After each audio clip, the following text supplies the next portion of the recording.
Pemirsa, Anda kembali di Metro Siang. Kami masih membahas napak tilas 20 tahun tsunami Aceh. Meski duka masih melekat, kita berharap akan pemulihan.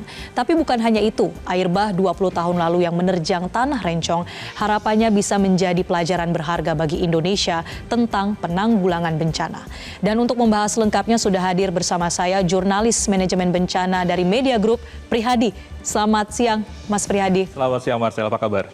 Kabar baik, semoga Mas Adi juga sehat. Alhamdulillah. Hari ini kita memperingati 20 tahun tsunami Aceh ya, dan juga ada sejumlah data dan fakta yang akan Anda paparkan sebelum kita berbincang lebih lanjut. Silakan Mas Prihadi. Terima kasih Marcel. Pemirsa, ya, saya akan memaparkan sejumlah fakta dan data terkait dengan gempa bumi yang terjadi pada 26 Desember 2004 yang disertai tsunami di Aceh, yang menjadi salah satu bencana alam paling mematikan dalam sejarah dan menyoroti kurangnya tingkat kesiapsiagaan masyarakat serta kurangnya sistem peringatan dini tidak hanya di Indonesia tapi juga di dunia.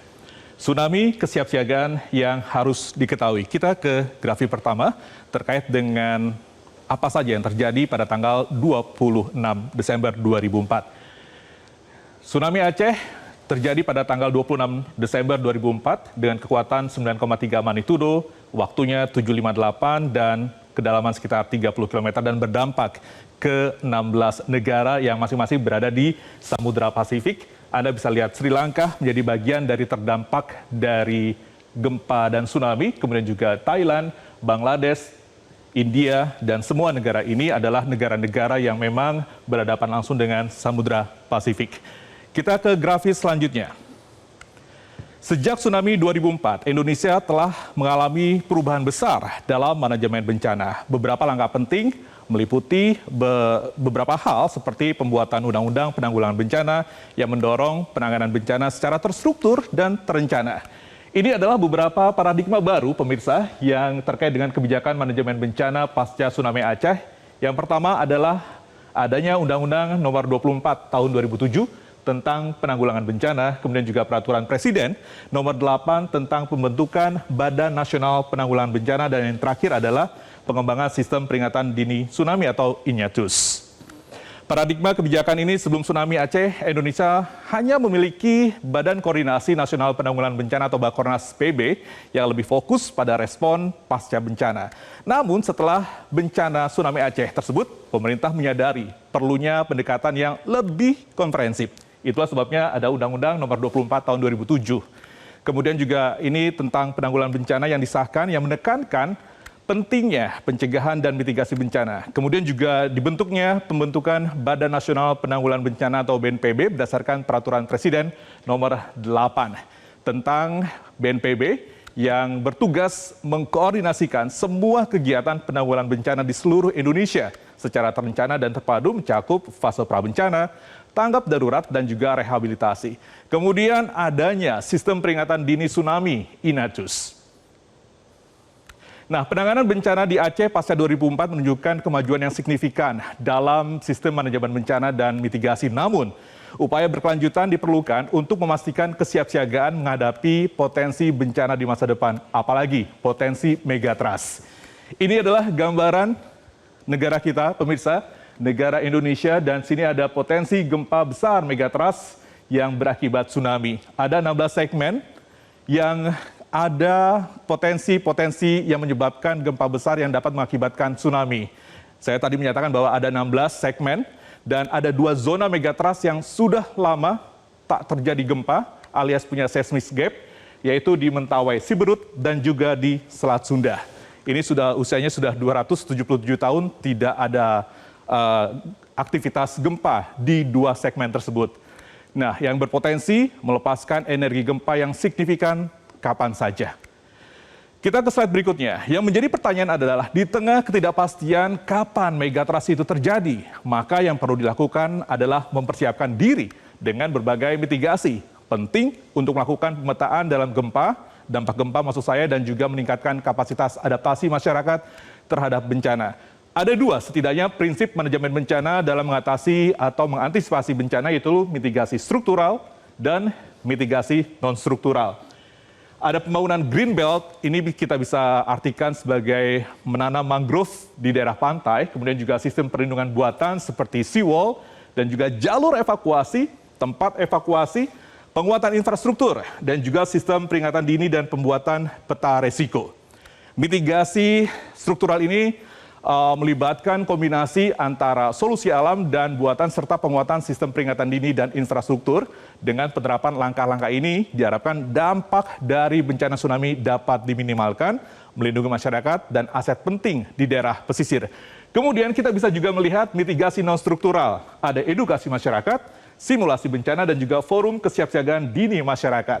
Nah, mitigasi non-struktural ini pemirsa untuk antisipasi tsunami mencakup berbagai langkah yang tidak melibatkan pembangunan fisik, tetapi lebih kepada kebijakan, edukasi, dan peningkatan kapasitas masyarakat. Nah, pengurangan resiko bencana berbasis komunitas ini juga merupakan bagian dari meminimalisir dampak bencana. Ini adalah sebuah pendekatan proaktif dalam menghadapi bencana yang melibatkan masyarakat secara aktif dalam mengidentifikasi, menilai, kemudian juga mengurangi resiko bencana di wilayah mereka, melibatkan berbagai inisiatif yang dirancang dalam memberdayakan masyarakat dalam mengelola resiko bencana. Antara lain, kita ke slide berikutnya. Pengurangan resiko bencana berbasis komunitas, kita ada edukasi dan juga pelatihan, simulasi bencana yang harus dilakukan secara berkala, pemberdayaan masyarakat. Mereka masih harus dilibatkan pada saat simulasi dan juga masih harus mengetahui dampak-dampak dan resiko bencana apa saja yang dihadapi mereka ketika mereka berada di lokasi bencana atau lokasi tempat tinggal. Kemudian juga kolaborasi dengan pihak eksternal, karena tidak hanya sekedar masyarakat saja yang berdampak, tapi juga pemerintah. Kemudian juga NGO dan mereka-mereka yang peduli terhadap penanganan bencana. Kemudian juga partisipasi dalam perencanaan, ini merupakan bagian dari pengurangan resiko bencana berbasis komunitas. Karena tidak lain adalah masyarakat itu sendiri yang harus dan paling tidak berhadapan dengan bencana itu sendiri. Jauh dari jangkauan pemerintah, masyarakatlah yang berada di ujung tombak bencana itu terjadi. Kita ke slide berikut ya. Nah, di individu, masyarakatnya itu sendiri juga masih harus sadar bahwa sebagai individu masyarakat wajib menyiapkan diri sebagai bentuk kesiapan atau kesiapsiagaan ataupun pencegahan, salah satunya dengan membekali diri dengan tas siaga bencana apa aja isinya. Anda bisa lihat ada makanan ringan, kemudian juga masker, P3K, radio, ponsel, pakaian paling tidak 2 hingga 3 hari, kemudian juga perlengkapan mandi, senter, peluit, uang, dan juga surat-surat penting. Kenapa 2 hingga 3 hari? Karena estimasi adalah jangkauan ketika tim penyelamat agak susah menjangkau daerah, paling tidak masyarakat sudah menyiapkan kebutuhan dasar mereka selama 2 hingga 3 hari. Seperti itu. Kita akan juga melihat segmen atau slide berikutnya. Jika pemerintah, kemudian juga masyarakat dan individu sudah siap siaga melakukan kesiapsiagaan terhadap bencana, maka slide terakhir ini adalah rangkuman. Paling tidak apa yang sudah dilatih selama beberapa hari atau selama beberapa kali melakukan simulasi, maka yang perlu disadari masyarakat adalah ketika ada gempa selama 20 detik, itu paling tidak berlarilah ke tempat yang lebih tinggi, kemudian juga jauhi pantai, dan juga ikuti arahan petugas, serta lindungi diri, keluarga, dan harta bendamu. Ini adalah bagian dari langkah selamat dari tsunami. Nah, kita juga bisa melihat bahwa langkah-langkah mitigasi dan masyarakat ini memang ketika pun tsunami terjadi, maka 4 langkah inilah yang menyimpulkan aktivasi bersama atau aktivitas bersama yang berkesinambungan dapat menyelamatkan jiwa karena mitigasi dan kesiapsiagaan terhadap tsunami di Indonesia memerlukan pendekatan terpadu yang melibatkan teknologi, edukasi masyarakat, serta pembangunan infrastruktur yang memadai dengan meningkatkan kesadaran dan kemampuan masyarakat, serta memperkuat peringatan dini. Dan sekali lagi, di tengah ketidakpastian kapan megatrust itu terjadi, yang perlu dilakukan adalah mempersiapkan diri dengan berbagai mitigasi. Ingat, jangan sampai tragedi kemanusiaan dalam tsunami Aceh 2004 terulang kembali. Dari tsunami Aceh, kita mengingat, mengenang, belajar, dan bersyukur. Demikian paparan saya terkait dengan tsunami Aceh.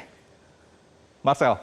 Baik, Prihadi. Jadi kata-kata yang tadi merangkum ya bagaimana kita mengingat, belajar, bersyukur juga ya. Jangan lupa untuk belajar dari kejadian ataupun sejarah bagaimana Indonesia bangkit terkait dengan kesiapsiagaan bencana. Mungkin pertanyaannya apakah kegentingan dan juga sense of crisis ini masih ada di tengah-tengah kita saat ini? Ada, karena itu tadi Marcel, kita tidak pernah bisa memprediksi kapan terjadinya bencana. Potensi pasti ada, tapi yang menjadi pertanyaan itu tadi kan, di tengah ketidaksiapan kita atau ketidaktahuan kita kapan terjadinya bencana, itulah kita harus mengisinya dengan latihan terus, simulasi segala macam untuk mempersiapkan ketika bencana itu terjadi. Dan tentunya kita tetap bersiaga dan juga menyiapkan yang seperti yang tadi Anda paparkan. Masih banyak hal yang bisa kita dalami bersama dengan Prihadi di sini. Pemirsa, tetaplah bersama kami di Metro Siang. Jelajahi cara baru mendapatkan informasi. Download Metro TV Extend sekarang.